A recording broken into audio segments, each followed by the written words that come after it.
FM News Talk 97.1. On-demand audio. Gun control isn't the answer, and here's why. Joining me on the phone right now is my friend Joel from the range that I love to go to, Top Gun Shooting Sports there in Imperial, online.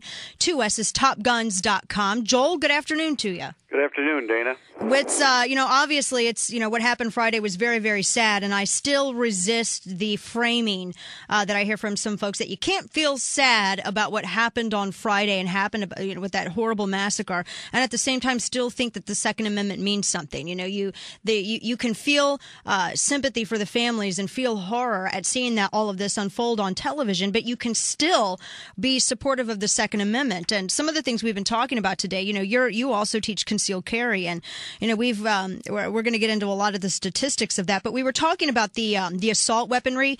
You've had people like Michael Bloomberg, Dianne Feinstein, a lot of Democrat lawmakers are coming out there, and I've seen this mentioned in the press as well.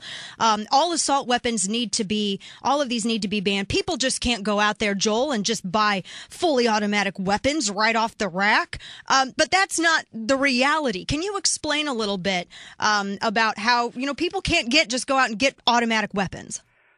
Fully automatic weapons have been actually against the law since the late 30s in the gangster era. Now, an individual can still purchase a fully automatic firearm, but there is tremendous hoops and background checks and safes that they have to provide. Plus, the expense is very, very high for an individual to buy a fully automatic weapon. So there are very, very few out there. We have one that we rent out, but we have a Class 3 license because as a business we were able to jump through the correct hoops and able to get that fully automatic. Right, and the regulations are such, as I understand. It's basically, they're essentially regulated to being banned. That's correct. It's one trigger pull, one shot is the way that everybody, the world that we all live in. Fully automatic is primarily reserved for the military. Right.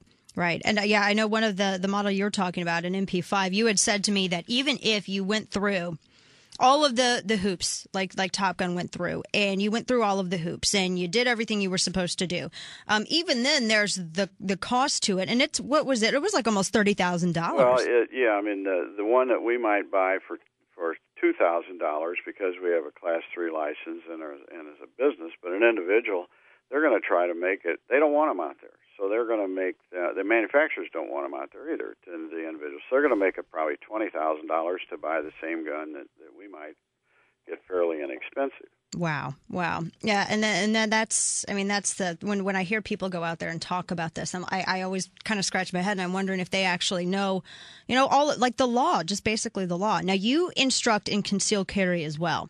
That's correct. And I've had a lot of conversations over the years with people in this. Whenever you have a tragedy that occurs, everyone talks about, Second Amendment and gun control and all of this. But people like to say that when concealed carry is implemented in a state, that somehow that just means it's the Wild West.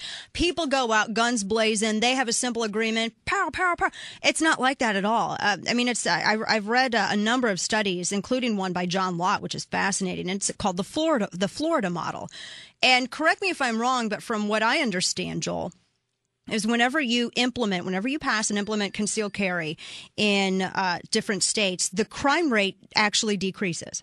That's correct because just because people are allowed to legally carry a firearm doesn't make good people go bad.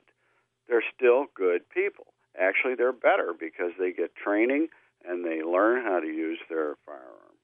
So, just giving them a permit to go out and carry a handgun doesn't turn them into ogres all of a sudden.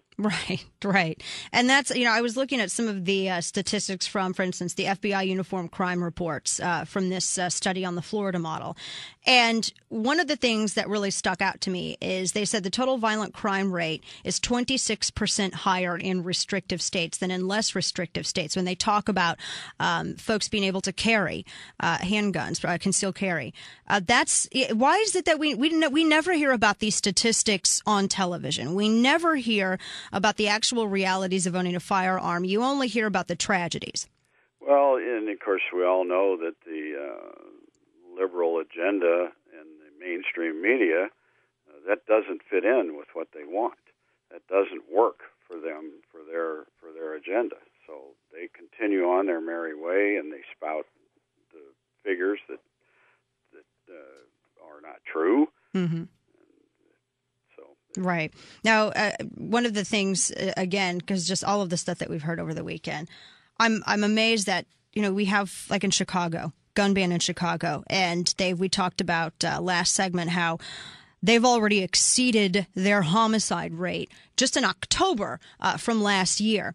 Now, you would think, because if guns are, all evil and all crime comes from guns, you help operate and you instruct at a gun range. So why aren't there, Joel? Why aren't there just so many deaths every single day at gun ranges and gun shows all around the country?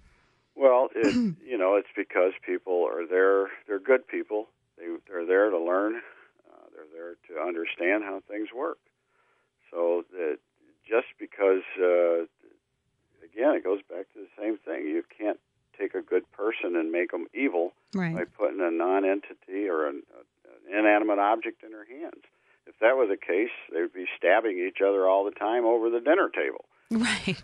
Exactly.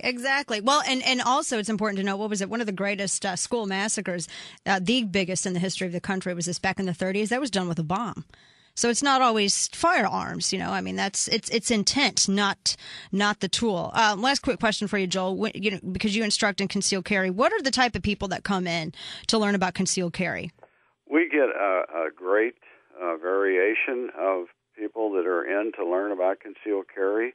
I think the oldest person that I've had in my classes was 91, and I've had 90, 91-year-old people that they know that they are physically not able to hold somebody off. They need help. And it goes all the way down till we get people in their early 20s. So there's no set answer to that. The answer is they're good people that want to be able to protect themselves and their families. Right, exactly. Joel with Top Gun Shooting Sports there in Imperial, thank you for all you do about the Second Amendment and for educating people, too, as well. We appreciate it. Thank you, Dana. All right, take care. Merry Christmas to you. Merry Christmas to you. All right. TOPGUNSS.com, 2 S's is the website to go to.